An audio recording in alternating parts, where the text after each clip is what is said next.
I'm Jason Botchford here with my good pal and colleague Ben Kuzma. We're here at the opening of the Vancouver Canucks training camp. Talked to several players, including the Sedins and one Roberto Luongo, as well as the new head coach and general manager Mike Gillis. Ben, what stuck out for you today?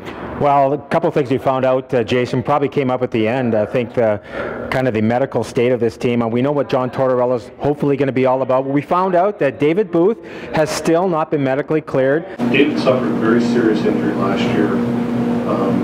He is a big part of this team moving forward, and we have to protect our team. You know, it's just like any other player who suffered that kind of injury.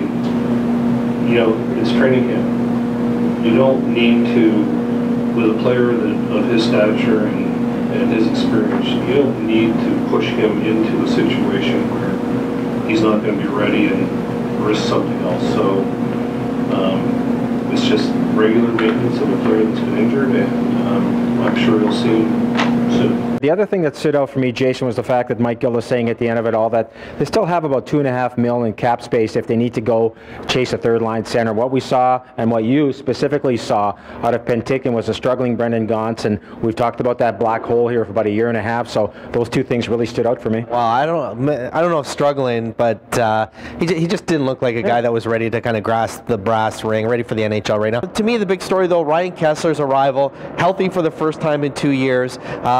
We know that he's an emotional player. In fact, today he admitted that that emotion is one of the reasons that he gets injured, because it impacts the way he plays.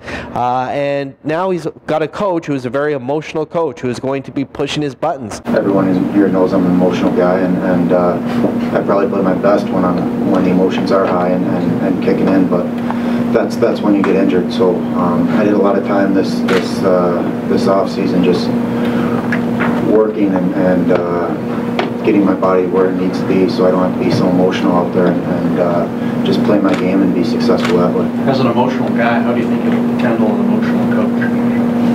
I think we're a good fit. We both want to win. We both hate losing, and you know, I'm looking forward to the challenge. Kuz, what's the dynamic here? Like, when are these guys going to butt heads? I think it's inevitable.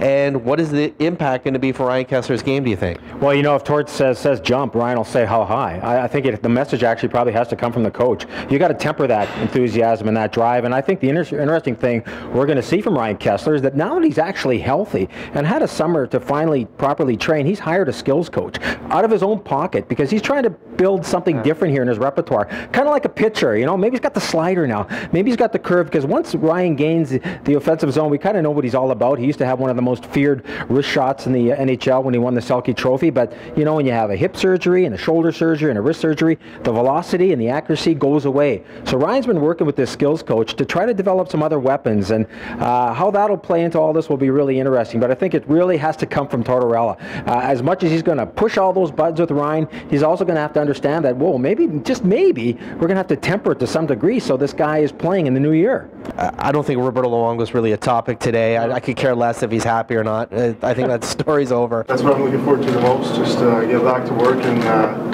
just have to worry about playing hockey, you know, and leave all that other stuff behind and move on and just get ready for a great year.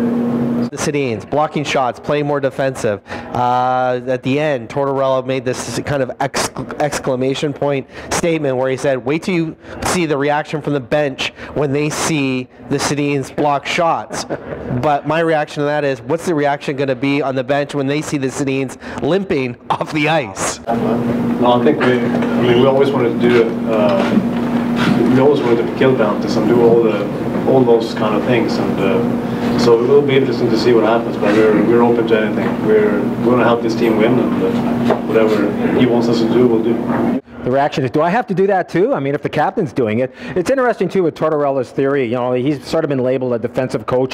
He says teams are always looking for offense. Don't get me wrong, we're all looking for offense. The big thing with him is when you don't have the puck, when you don't have puck possession, that's when defense starts, and it's much more awareness of we don't have the puck, and that's everything from being good in the neutral zone, good in your own zone, and like you said, Jace, blocking shots. Again, everybody wants offense. Everybody wants those pretty goals. Everybody thinks these new rules, we're going to bring in these pretty goals, and we all see what happens. And, you still need to have some bite and grind in your game, and that's where I'd like to see it a little bit more consistent, and that's where I think we'll get to a different level. So I don't want to get into predicting and all that, but a complete game is something I think all coaches are looking for.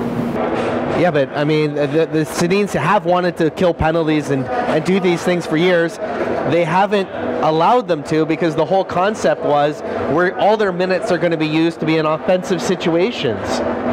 This Tortorella regime and this kind of mantra that he has, that he's showing now, goes against really what Mike Gillis has been telling the Sedins for the last 4 or 5 years. Yeah, and then where the goal's going to come from. I mean, Well, if you've yeah. got the Sedins playing 23 minutes a game, and part of it is killing penalties and limping off the ice after blocking shots, and David Booth isn't ready to start the season, and I mean, is Ryan Kessler going to have to be the 5-tool guy to do it all offensively for him? So lots of interesting questions today. Yeah, first day of training camp.